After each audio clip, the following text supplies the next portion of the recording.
Olá pessoal, boa tarde, tudo bem com vocês? Espero que vocês estejam bem, com saúde, né? E na santa paz. Hoje vamos começar mais uma aula de matemática, nossa primeira aula de matemática do mês de maio. A unidade temática da nossa aula de hoje é estatística e probabilidade. E o objeto de conhecimento é leitura e interpretação de informações presentes em gráficos e tabelas. E vamos entender também um pouquinho sobre gráficos, gráfico de barra, de colunas, setores e pictogramas. Esse conteúdo, essa aula está baseada no livro de vocês, do conteúdo da página 273 a 276. Peço que vocês façam a leitura dessas páginas antes de realizar a atividade e façam a leitura complementar para um melhor entendimento do conteúdo da nossa aula de hoje, certo?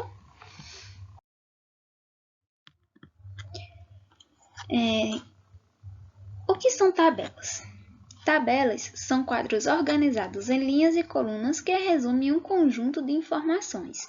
Temos aqui ao lado o exemplo de uma tabela. Nela, a gente temos alguns dados e as tabelas elas são usadas para organizar algumas informações ou dados da mesma forma que os gráficos, elas facilitam o entendimento por meio de linhas e colunas que separam os dados. Observe aqui que a tabela é montada em linhas, temos 1, 2, 3, 4, 5, 6 linhas e 2 colunas, que está separando os dados. Aqui temos as respostas de um levantamento que foi feito sobre práticas de esporte.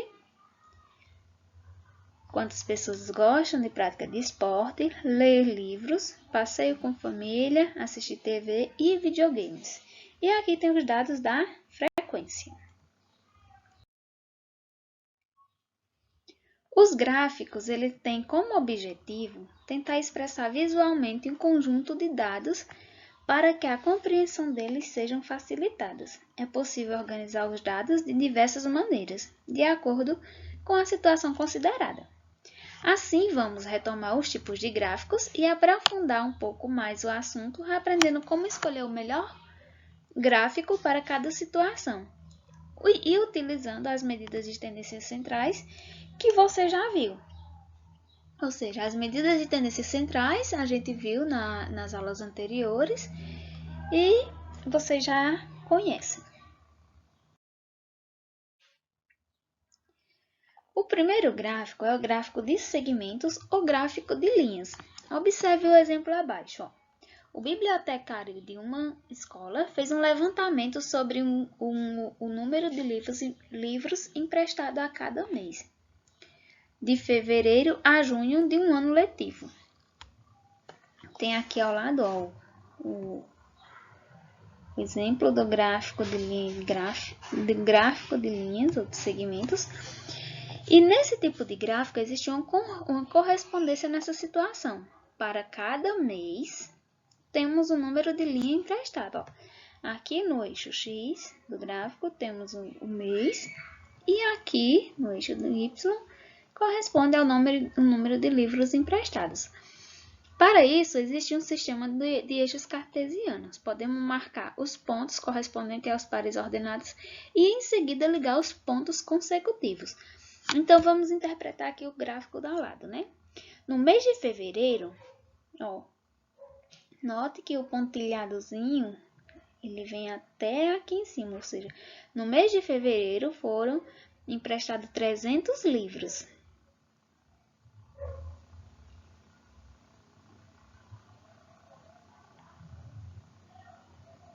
Não, no mês de fevereiro foram emprestados 150 livros. Já no mês de março, foram emprestados 300 livros. No mês de abril, foi emprestado 250 livros. No mês de março, permaneceu constante.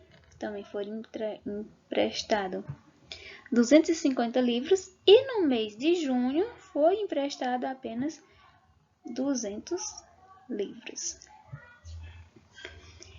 E então, ó, podemos depois ligar os pontos. Aqui, ó, de fevereiro a março, ele cresceu. De março a abril, decresceu.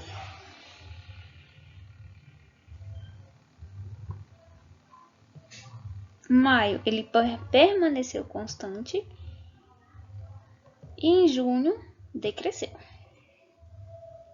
O gráfico obtido é chamado de gráfico de segmento ou gráfico de linha. Observe.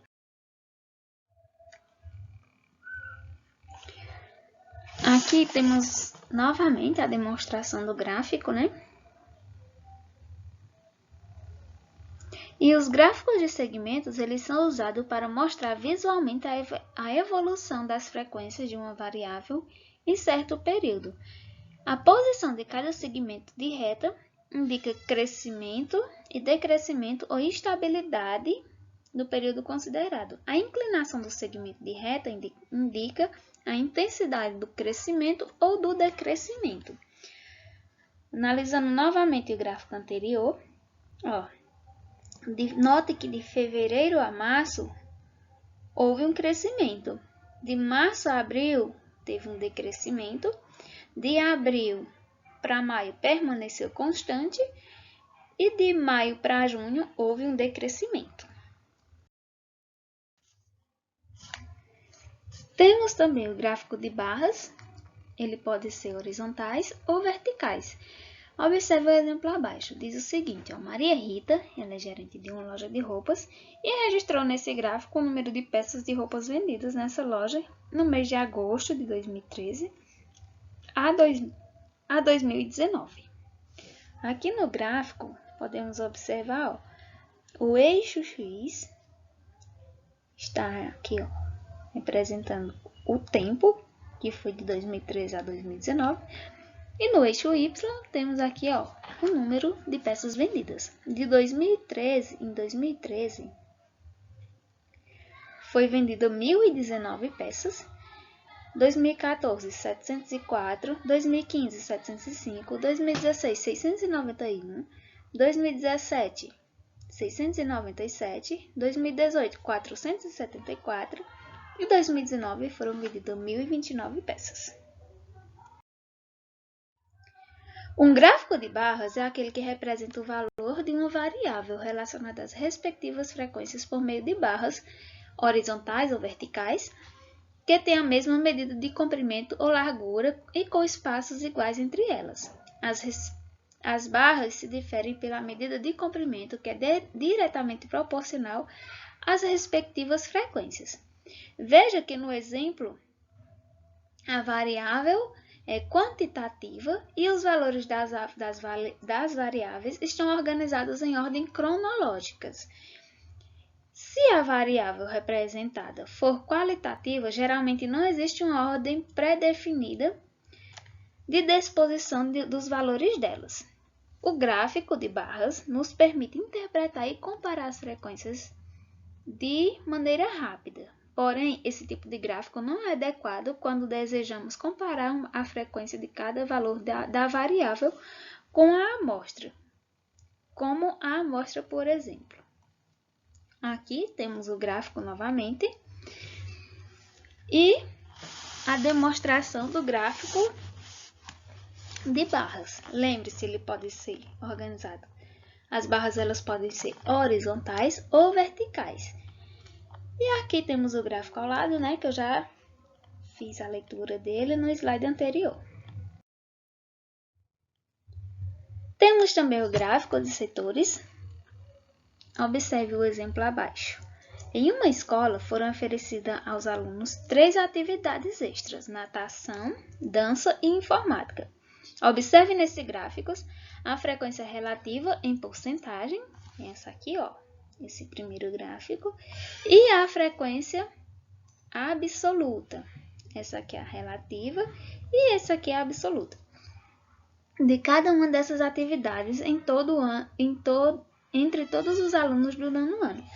Dança, 40%. Natação, 35% e informática, 25%. Isso na frequência relativa. E na frequência absoluta, dança, 48%, natação, 42% e informática, 30%. O gráfico de setores, ou gráfico de pizza, é aquele cuja frequência dos valores das variáveis são associadas a setores circulares.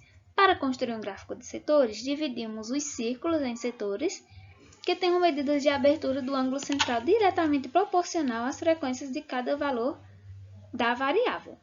O gráfico de setores tem um forte impacto visual. Ele é muito utilizado quando se deseja fazer análise das proporções, pois quanto maior a frequência de um valor, maior a abertura do ângulo central no setor correspondente. E a vantagem desse tipo de gráfico é o fato que podemos comparar imediatamente. Olha aqui, ó, em relação à medida do ângulo. Quanto maior for a porcentagem, maior será a abertura do ângulo. Nota aqui, ó, esse ângulo. Esse outro ângulo e esse outro ângulo. Podemos observar aqui, fazer essa relação. Fazer essa análise proporcional, pois quanto maior for a frequência, maior será a medida de abertura do ângulo. Nota aqui novamente, ó.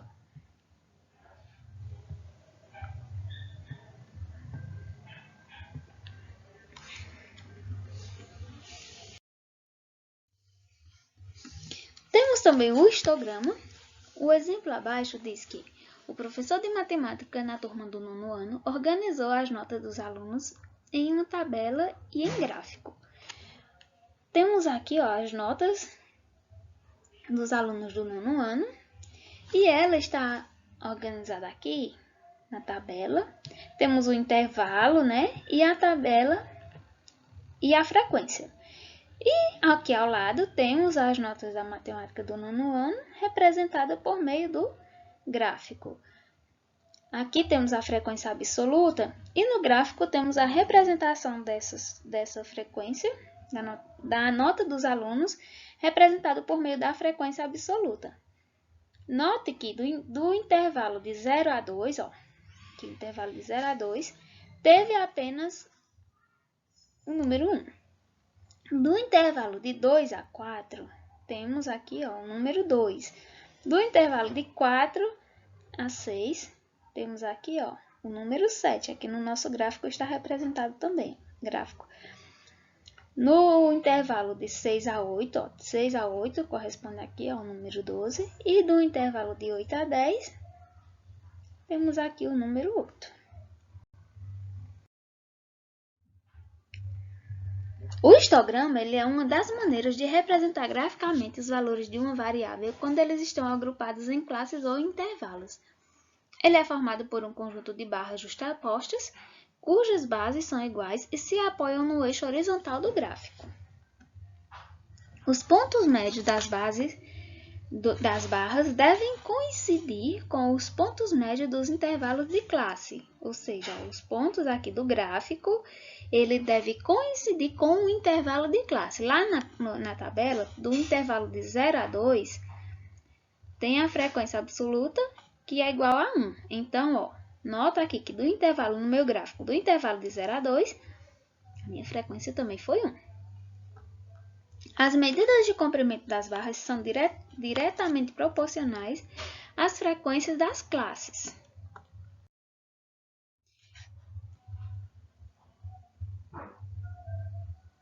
Temos vamos ver também os pictogramas ou gráficos pictóricos. Em uma publicação de revistas e jornais, é comum ilustrarmos vários tipos de gráficos utilizando figuras relacionadas ao assunto, tornando-a mais atraentes. Veja ao lado o exemplo do gráfico que trata a situação da população brasileira em idade de trabalhar. Aqui, ó, a representação gráfica que retrata a situação da população brasileira em idade de trabalhar. Temos o raio-x do trabalho do Brasil, 169,6 milhões de pessoas em idade de trabalhar entre 14 anos ou mais. 61% ocupados, mais desocupados na força de trabalho, mais 39% da força de trabalho. As parcelas da população que faz parte da força do trabalho é composta pelas pessoas empregadas e desempregadas, ocupadas e desocupadas. Já a parcela da população que está fora da força de trabalho é formada por pessoas que não trabalham por motivos, sejam motivos de saúde, aposentadoria. E nesse gráfico usamos uma figura para representar uma porcentagem do número de habitantes da população brasileira. Veja ao lado a legenda do gráfico. Quando representamos os dados estatísticos dessa maneira, chamamos essa representação de gráfico pictórico ou pictograma. Aqui, 10% do número de habitantes da população brasileira em idade de trabalhar entre 14 anos ou mais. Aí aqui temos o gráfico, com raio-x do trabalho da população brasileira, sendo que 69,6% de pessoas em idade de trabalhar entre 14 anos ou mais. 61% ocupados mais desocupados na força de trabalho e 39% fora da força de trabalho. Juntando esses dois, somando esses dois valores, 61 mais 39, corresponde a 100% da população brasileira. E agora vamos praticar, Vamos fazer resolver um exemplo aqui para vocês, para fixar melhor o entendimento. Examine esse gráfico e responda os itens no seu caderno. O que indica o eixo horizontal? O eixo horizontal, que é isso aqui, indica o ano do primeiro dia útil. E o eixo vertical representa o valor de vendas do dólar comercial com base do primeiro dia útil de cada ano. O que indica o eixo vertical? O valor em reais. Nesse período, em qual ano o dólar teve maior cotação no primeiro dia útil? No ano de 2016, foi onde ele teve o maior cotação do primeiro dia útil, pois ele tem o maior índice, ou ele está representado aqui, onde teve o pico, onde foi a representação dele foi 4,038. E entre quais anos o dólar comercial manteve cotação de crescimento? De 2008 a 2009, nota aqui que ele cresceu, teve um crescimento. De 2011 a 2016 também teve outro crescimento. Já de 2016 para 2017 ele decresceu, reduziu. E de 2017 a 2018 ele permaneceu constante. Entre quais anos o dólar comercial apresentou decrescimento? Ele decresceu aqui, de 2009 a 2010 e de 2016 a 2018.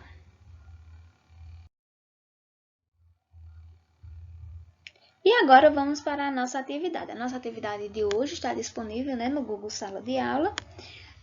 Vocês irão responderem e anexar, façam os cálculos com calma também, anexe as respostas e os cálculos de vocês no Google Sala de Aula. A atividade deverá ser devolvida, as devolutivas deverá ser lá pelo Google Sala de Aula. Qualquer coisa, estou à disposição Bons estudos e até a próxima aula!